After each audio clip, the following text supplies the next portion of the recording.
Baik, terima kasih atas kesempatan yang diberikan. Pada kesempatan kali ini, saya akan mempresentasikan tentang materi sistem pengendalian manajemen. Namun sebelum itu, saya akan memperkenalkan diri.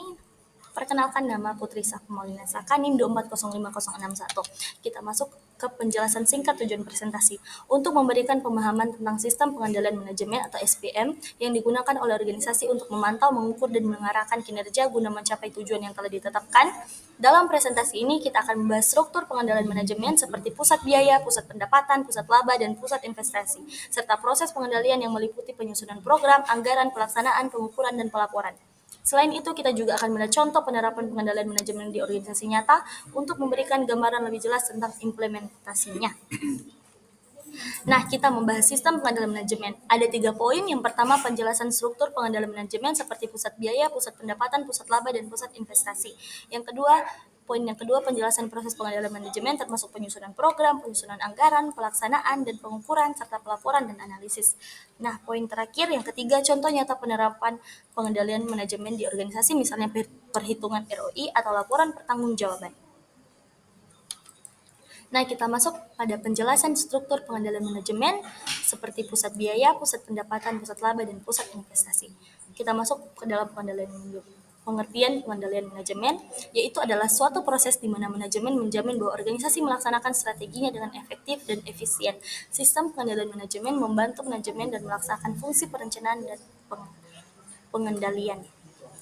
Nah, yang pertama, pusat biaya. Pusat pertanggungjawaban yang prestasi manajernya dinilai berdasarkan biaya pusat pertanggungjawaban yang dipimpinnya. Pusat biaya merupakan pusat pertanggungjawaban yang mengolah masukan dan menghasilkan keluaran, tetapi keluaran yang dihasilkan tidak digunakan sebagai dasar ukuran prestasi manajernya. Dilihat dari hubungan antara masukan dan keluaran, pusat biaya dapat dibedakan menjadi yang pertama, pusat biaya engineered, yaitu pusat biaya yang sebagian besar masukannya mempunyai hubungan yang jelas dengan keluarannya. Contoh, departemen produksi yang mengolah masukan bahan baku dan tenaga kerja menjadi produk jadi. Nah, yang kedua, pusat biaya discretionary, yaitu pusat biaya yang sebagian besar masukannya tidak mempunyai hubungan yang jelas dengan keluarannya. Contoh, departemen keuangan, departemen personalia, dan departemen akuntansi. Selanjutnya, kita masuk pada poin yang kedua, pusat pendapatan. Pusat pertanggungjawaban yang prestasi manajernya dinilai berdasarkan pendapatan usaha, pertanggungjawaban yang dipimpinnya. Pusat pendapatan sebenarnya juga pusat biaya, tetapi ukuran prestasinya yang paling penting adalah pendapatan yang dihasilkannya. Contoh, departemen pemasaran. Nah, yang poin yang ketiga, pusat laba. Pusat pertanggungjawaban yang masukan dan keluarannya diukur dengan menghitung selisih antara pendapatan dengan biaya. Pusat laba umumnya terdapat pada organisasi yang dibagi-bagi menjadi divisi-divisi penghasil laba atau organisasi divisional. Nah, setiap divisi yang menghasilkan produk atau jasa tersebut merupakan pusat biaya. Nah, yang poin yang terakhir atau poin yang keempat, pusat investasi. Pusat pertanggungjawaban yang prestasi manajernya dinilai berdasarkan laba yang dihasilkan dikaitkan dengan investasi yang ditanamkan pada pusat pertanggungjawaban yang dipimpinnya. Prestasi manajer pusat investasi diukur berdasarkan perbandingan antara laba yang dihasilkan dengan investasi yang ditanamkan pada pusat pertanggungjawaban. Pusat laba umumnya terdapat pada organisasi yang dibagi-bagi menjadi divisi-divisi penghasil laba atau organisasi divisional. Nah, rasio laba antara laba dan investasi pada setiap divisi ini digunakan untuk membandingkan prestasi dari masing-masing pusat investasi. Selanjutnya kita masuk kepada penjelasan struktur pengendalian manajemen seperti pusat biaya, pusat pendapatan, pusat laba, dan pusat investasi, yaitu contoh laba dan investasi dari divisi A dan divisi B sebagai berikut. Bisa dilihat, meskipun laba divisi B lebih besar daripada divisi A, tetapi divisi A ini mempunyai rasio laba atas investasi yang lebih tinggi dari divisi B. Selanjutnya kita masuk dalam proses pengendalian manajemen. Proses pengendalian manajemen terdiri dari penyusunan program, penyusunan anggaran, pelaksanaan dan pengukuran, serta pelaporan dan analisis. Selanjutnya, proses pengendalian manajemen. Penyusunan program merupakan kegiatan awal dalam proses pengendalian manajemen. Program memuat kegiatan pokok yang akan dilaksanakan organisasi untuk melaksanakan strategi yang telah ditetapkan dalam perencanaan strategik. Berdasarkan program yang ada, disusun rencana kegiatan yang lebih operasional untuk jangka waktu yang akan datang, dikenal dengan sebutan anggaran. Nah, organisasi ini melaksanakan kegiatan sesuai dengan program dan anggaran. Setiap kegiatan diukur hasilnya, dan pada akhir periode, kegiatan disusun laporan dan dilakukan analisis sehingga dapat diketahui prestasi pusat pertanggungjawaban. Pada bagian ini, pembahasan akan ditekankan pada laporan pertanggungjawaban, analisis, dan pengukuran prestasi.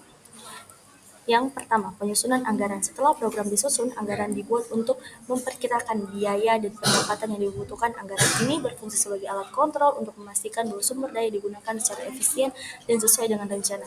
Penyusunan anggaran juga membantu dalam pengalokasian dana ke berbagai bagian organisasi. Nah, yang kedua, pelaksanaan dan pengukuran. Pada tahap ini, program yang telah direncanakan dilaksanakan. Selama pelaksanaan, kinerja dipantau dan diukur menggunakan indikator kinerja utama atau KPI. Pengukuran ini bertujuan untuk memastikan bahwa kegiatan yang dilakukan sesuai dengan rencana dan anggaran yang telah ditetapkan. Yang ketiga, pelaporan dan analisis. Setelah pelaksanaan, hasil kinerja dilaporkan kepada pihak terkait. Laporan ini mencakup perbandingan antara anggaran dan hasil nyata atau variance analysis. Analisis ini dilakukan untuk mengetahui apakah ada penyimpangan, mencari penyebabnya, dan memberikan rekomendasi perbaikan untuk mencapai tujuan yang lebih baik di masa depan. Nah, selanjutnya ini adalah contoh nyata penerapan pengendalian manajemen di organisasi, misalnya perhitungan ROI atau laporan pertanggungjawaban. Bisa dilihat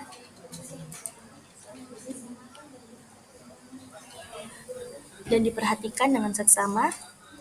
ROI yang dicapai pusat investasi terbesar sebesar 20% lebih kecil dari ROI yang diharapkan 24%, sehingga pada tahun 2007 pusat investasi harus dapat meningkatkan prestasinya. Nah, contoh nyata penerapan pengendalian manajemen di organisasi, misalnya perhitungan ROI atau laporan pertanggungjawaban. Dan pada bagian ini kita akan membahas tentang laporan pertanggungjawaban. Pada akhir periode, kegiatan yang dilaksanakan diukur pelaksanaannya. Hasilnya dilaporkan melalui laporan pertanggungjawaban yang antara lain memuat jumlah anggaran, realisasi, dan selisih antara anggaran dan realisasi. Selisih ini dibedakan menjadi selisih menguntungkan, realisasi anggaran, dan selisih tidak menguntungkan, realisasi anggaran. Nah, selisih yang dibedakan menjadi selisih menguntungkan. Nah, lanjut, selisih ini dibedakan menjadi selisih menguntungkan, yang artinya realisasi lebih besar daripada anggaran, dan selisih tidak menguntungkan, realisasi lebih kecil dari anggaran. Contoh laporan pertanggungjawaban Kabak Perakitan menyajikan informasi mengenai biaya terkendali bagian perakitan. Total selisih antara anggaran dan realisasi dilaporkan kepada manajer produksi.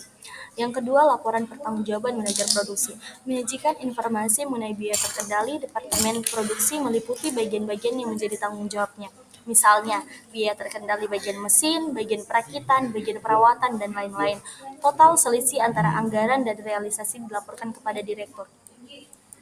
Kesimpulannya, sistem pengendalian manajemen penting untuk memastikan bahwa organisasi beroperasi secara efisien dan efektif. Struktur pengendalian manajemen yang tepat memungkinkan organisasi untuk menetapkan target, mengukur kinerja, dan mengambil tindakan korektif yang diperlukan untuk mencapai tujuannya. Dan yang terakhir, rekomendasi untuk membangun komunikasi yang efektif dan sistem pengendalian yang efisien di organisasi. Yang pertama, saluran terbuka. Contohnya, dorong komunikasi terbuka dan jujur di semua tingkatan. Selanjutnya, umpan balik reguler. Contohnya, berikan umpan balik yang konstruktif dan tepat waktu. Selanjutnya, rapat yang efektif.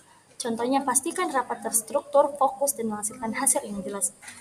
Berikutnya, teknologi yang tepat. Contohnya, manfaatkan teknologi untuk meningkatkan komunikasi dan kolaborasi. Nah, yang selanjutnya, sistem pengendalian yang efisien. Contohnya, tujuan yang jelas, yaitu tentukan tujuan organisasi yang jelas dan terukur. Standar yang terdefinisi, contohnya tetapkan standar kinerja yang jelas dan terukur. Dan selanjutnya, monitoring dan evaluasi. Contohnya, pantau kinerja secara teratur dan lakukan evaluasi yang objektif. Dan yang terakhir, sistem pelaporan. Contohnya, gunakan sistem pelaporan yang akurat dan tepat waktu untuk memantau kemajuan. Sekian presentasi dari saya, terima kasih.